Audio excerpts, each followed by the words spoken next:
Hello everyone and welcome back to round 6 of the GPBikes British Superbike Championship. Today we're here for the Cadwell round of the season, and I must say Cadwell probably one of the sketchiest tracks in the whole of the United Kingdom.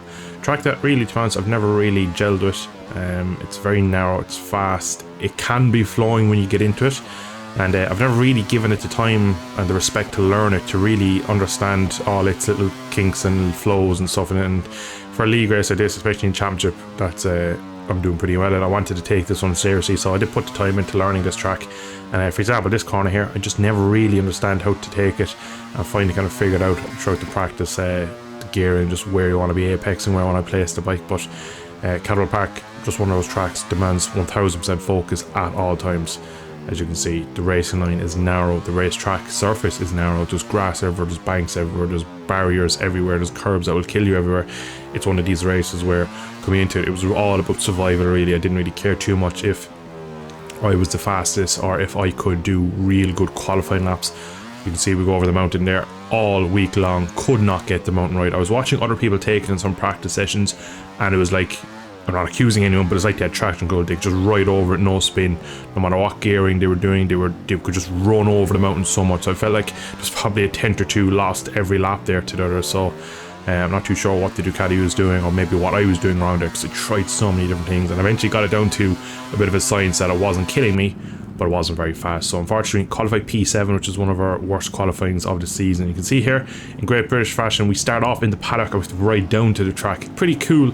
I usually leave in the bit of the sighting lap, but the sighting lap literally here is just us coming out of the paddock and rolling to the start line, which I think is it's almost like we're at club level here, so it's quite cool and it's quite interesting to see. But we're here on the grid, very narrow race line into turn 1, a very fast turn 1. We have a little clip here of the outside shot of turn 1, and you just can't believe how bloody fast it is. With 4 red lights, we are away.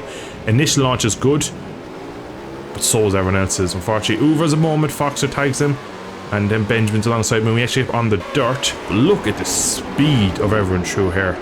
What a great shot that is, just flying through turn 1, very cambered uphill, very nice looking corner. At the start we are now in what I believe to be P6, and I felt really strong into this braking zone all week long. This is where I felt like I had a good bit of time. Bit of a moment, up the inside of Benjamin we go, try not to kill anyone, and unfortunately me and Melina, both V4Rs on the grass on lap 1. So I was trying to host on the RC4, then almost collects my back wheel. So first 4 corners was just drama, and it was just tension. It was just such a nervy opening to this one. So I knew this race was going to be long. It was 14 laps at one of the most difficult tracks to ride on. This track is hard just to stay on, not to go fast, not to be consistent, not to race people. It's just hard to stay on. So it was going to be a real kind of troublesome race to stay out of trouble. And already we're way mired in the pack after a pretty poor qualifying, a rough start with the mistake. And yeah, it's going to be a long old slog this race, just to try and keep myself out of trouble. We're right now Duxworth, and this is the issue.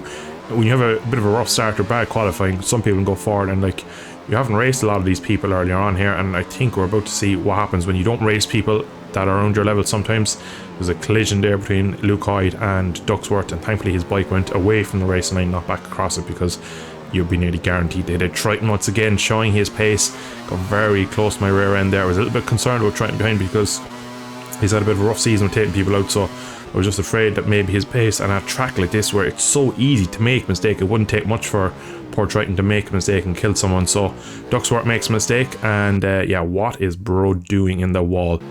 We'll be cut now to a couple laps later, lap 3. We're now up into P5 after a few riders in front have been. We're on the back now of Wildcard Benjamin on the R1 now. I caught up to him pretty decently fast. He got a really good start and passed me at the start. We passed him on the brakes, ran off the track, and now we're back here.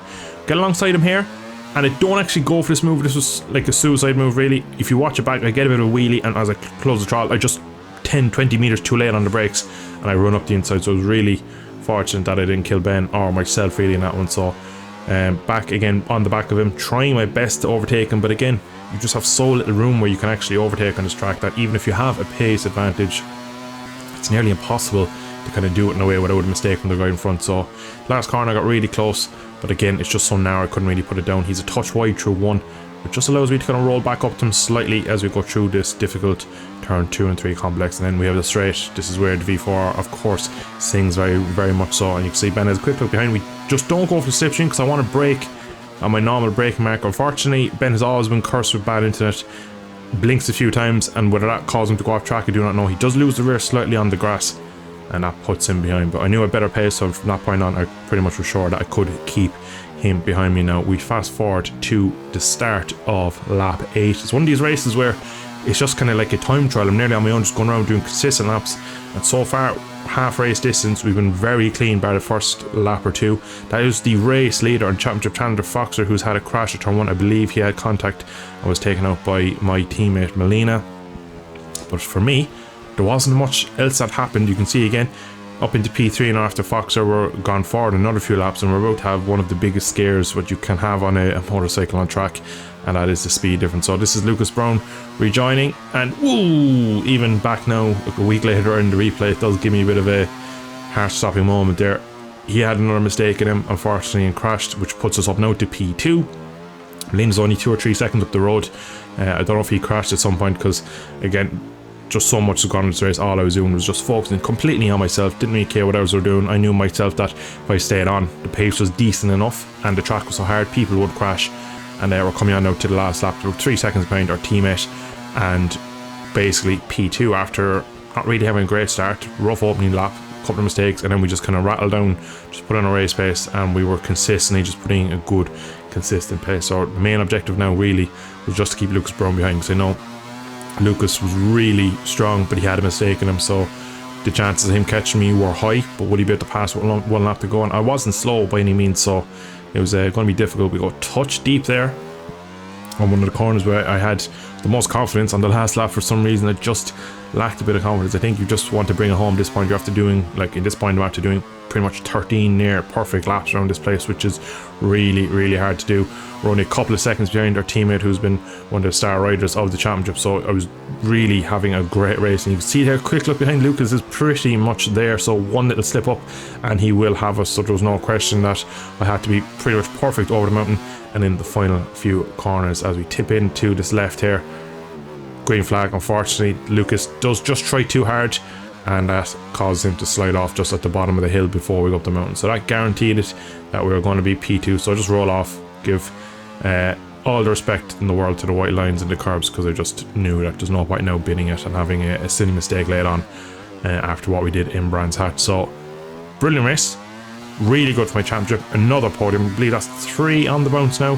So overall, really happy with that one. Fair play to Melina. Again, really good pace, and similar to me, just put in a real good solid race, just very little mistakes, really consistent, and that got him his 2nd win on the bounce. So podium was actually Foxer in the end. So after his crash in the mid race, he recovered after Lucas crashed on the final lap. Enjerk 5th, Bunta, the other Ducati, in 6th. Chase Black, after real good pace, was 7th. Benjamin, the wildcard, comes home in P8. Triton, unfortunately, P9 after another rough race. And Nico Rosberg comes home as top Honda. Now on to the championship. Our lead at the top has been cut slightly by Melina, but we have gained points back on Foxer Box, who finished 3rd. So it's now up to 12 points to Foxer, so I have a nice little lead over him. And then Melina, my teammate, 20 points. Still all up for grabs, really. We still have 2 rounds left, so it is very, very much possible that we could still lose the championship. So I'm not really counting my chickens yet. I'm still feeling like that. But Melina's back-to-back wins and his outright straight line and just overall speed he's been brilliant so far this season, that the chances of him pulling back 20 points in 2 races is quite plausible. So for me, I just need to keep what I'm doing. I've had 3 podiums on the bounce now, few mistakes in them races, so let's keep it that way. And hopefully we get to the final round and knock Hill with a chance. That's all you really want, is going to the last round of the season with a chance.